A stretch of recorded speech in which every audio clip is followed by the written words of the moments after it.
तुमचे दोन नगरसेवक जे आहेत ते सभेच्या पूर्ण प्रक्रियेपासून वंचित राहिले म्हणजे ते तिथे अनुपस्थित राहिले आणि त्यांनी मतदानात सुद्धा भाग घेतला नाही, याचं का बरं झालं?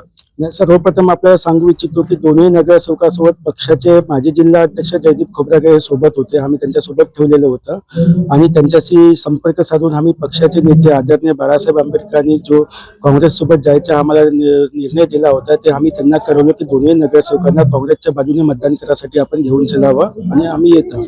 आणि आमच्या पक्षाचे राज्य कार्यकारी सदस्य कुशलभाऊ मेश्राम यांनी सुद्धा माझ्याशी संपर्क केल्यानंतर त्यांनी सुद्धा नाही का त्या दोन्ही जयदीप खोब्रागडे साहेबांशी संपर्क करून दोन्ही नगरसेवकाशी त्यांनी थेट बोलणी केली आणि त्यांना ते आदेश दिले की साहेबाच्या पक्षातर्फे हे आदेश आहे बा.